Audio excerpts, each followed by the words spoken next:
Hi, everybody. It's Eric Murray from the SugarHuddle.com. Well, the LA Chargers may have gotten off to a false start, quote unquote, in Sunday night's thriller against the Pittsburgh Steelers in Pittsburgh, but in the end, 26 second half points, including 23 unanswered, to take the lead, gave the Chargers their 9th win of the season, and certainly for a team that has struggled in a lot of big statement games over the years, definitely a huge statement for them in this one, and definitely gives them an opportunity to still possibly win the AFC West as they keep pace with the Chiefs, just one game behind Kansas City, and of course they get to play Kansas City in a couple weeks. But yeah, they were down 23-7 at halftime, and Steelers honoring a lot of their former players from different championship teams. It just felt like all the momentum Sunday night game was on their side, and no matter how good the Chargers are, that maybe it would be a surprise blowout, and definitely for a half it looked that way. Remember, the Chargers, which I'll get to this play in a few minutes, their only first half score was actually on a touchdown that should have been called back. So, it was all Pittsburgh in the first half, completely dominated the first half. Things obviously didn't look too promising for the Chargers, and then they just come out and become a totally different team in the second half. Is basically like the two sides flipped the script, and unfortunately for Pittsburgh, that meant losing the ball game. So, anyways, what happened was Chargers down 23-7 in the second half. Phillip Rivers finds Keenan Allen over the middle, a pass that looked like it was going to be intercepted by Joe Hayden, but as he was trying to intercept it, he and safety Sean Davis collided. Sean Davis was trying to break the ball up or perhaps separate Keenan Allen from the ball, but he missed him. The timing was way off, and so him and Hayden collided, and Hayden was pretty banged up for a second there. But as they collided, the ball tipped up in the air, and Allen was able to make the catch for the touchdown, and then they were able to get 2-point conversion and make it a one-possession, 8-point ball game. And then Desmond King, a corner/safety from Iowa, who had a tremendous career in college, actually came back for his senior year, even though a lot of people thought maybe he'd be a first rounder if he came out as a junior. Draft stock fell. A lot of people thought maybe he wasn't athletic enough, wasn't fast enough to be a corner in the NFL, so a lot of people were wondering what his position would be. So he falls in the draft, ends up with the Chargers, and had a heck of a rookie year last year, continues to get better and better. Despite what people say about speed or anything else, he had a 73-yard punt return. It's a low punt. He backpedaled. He was able to cut it all the way up to the field to the other side and run it in, barely touched. So all of a sudden, with a two-point conversion soon after, I believe it was actually to Allen, ironically, you had a 23-23 ball game. And then Justin Jackson, who had a great career at Northwestern, but as a guy who was barely on NFL teams' radars, he had a breakout night for his young career. He had 8 carries, 63 yards. He had an 18-yard touchdown run up the middle on a handoff out of the shotgun, and was able to give the Chargers a 30-23 lead. Finally, the Steelers, who struggled so badly in the second half, couldn't get anything going, couldn't put any points on the board, they finally did counter when Ben Roethlisberger found Jalen Samuels over the middle on a crossing route. Samuels bobbled it multiple times, could have easily dropped it, and was actually looking downfield before even securing it, but he was able to make the catch, go around the corner, and score to tie it. But it still gave the Chargers more than enough time to orchestrate one last game-winning drive, drove all the way down the field, got in position to kick a walk-off 39-yarder.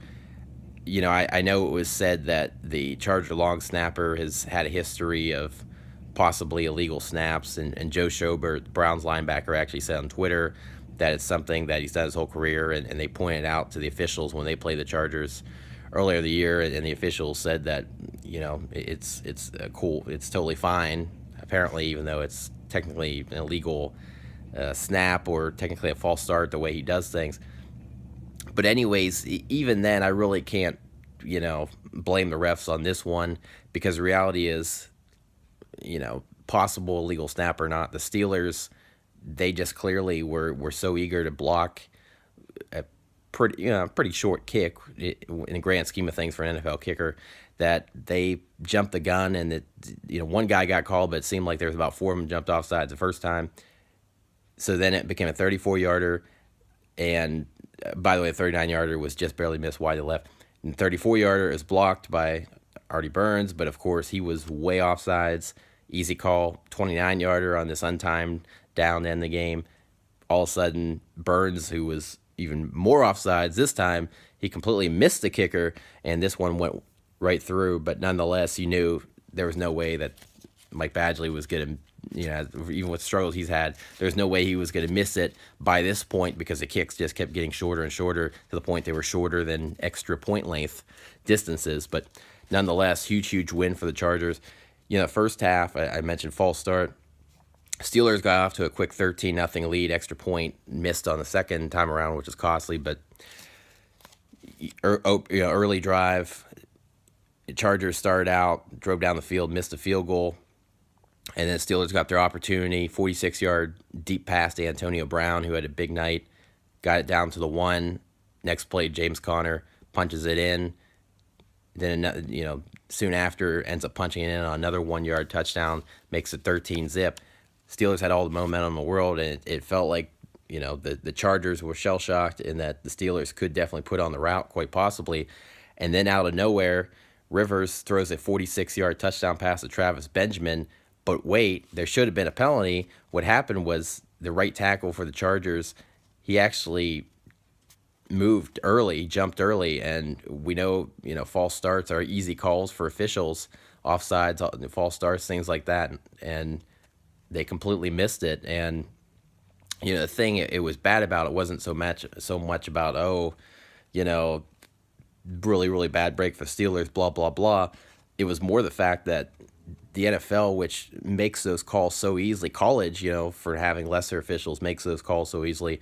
This is the second time this year we've seen this happen in the NFL, and it happened against the Browns, and it might have actually even been the Chargers against the Browns.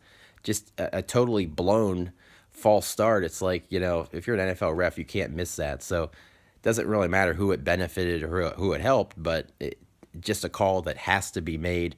Tough break for the Steelers. All of a sudden, it's 13-7 game. The Steelers are a team that's not always the most mentally tough. It was pointed out by Chris Collinsworth on the NBC Sunday Night Football telecast that Mike Tomlin has said that this is a team that when adversity hits, they don't always respond well. And it just so happened the very next possession, I think they went 14 plays and something like 53 yards or something. Ben Roethlisberger ends up throwing a pick, and so opportunity squandered to immediately bounce back. And anyhow, the Chargers were back in business. They couldn't do anything with it, though, and the Steelers were able to actually score 10 more points to go ahead 23-7 at the half. So, and Antonio Brown had a long touchdown reception. I believe it was a 28-yarder late in the half. So it still looked like the Steelers were going to recover, but they didn't. This second half, they just completely fell apart. Chargers played a great half. Chargers are definitely a for real football team. Getting this win in Pittsburgh was huge for them. They play Cincinnati next before they have that big game with Kansas City, the rematch from Week 1. So the Chargers, they're locked and loaded. It's impressive because Melvin Gordon's out. We don't know how long he's going to be out. He's kind of week to week right now. And so for them to be able to step it up, had over 100 rushing yards as a team. Justin Jackson coming out of nowhere. Austin Eckler didn't have real big numbers, but he did a nice job nonetheless. Done a nice job all year long for them. Just a great win for them, for Anthony Lynn's bunch, who people say, they can't close out games, they can't win big games. Definitely important win for them. As for the Steelers, it gets a little bit more complicated now. The Chargers, by the way, Keenan Allen, 14 receptions, 148 yards and score. Rivers was 26 of 36, 299, a couple touchdowns, 8.3 yards per attempt. Steelers, Roethlisberger, they were just 3 of 10 on third downs. They had 17 carries, 65 yards, neglected the running game again. Roethlisberger, 29-45, 281, 2 touchdowns at a pick. Brown, 10 for $154 and a score. Juju Smith-Schuster to 649. But now the Steelers are in a position where they still have to play the Saints and the Patriots. Ravens, by the way, have to play at the Chargers and at the Chiefs.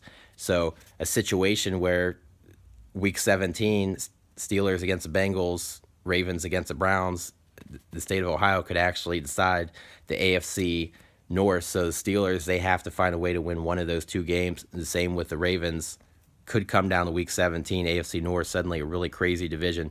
But anyways, please go to sugarhuddle.com. As always, please subscribe to my YouTube channel, and please like my Facebook page, The Sugar Huddle. Take care.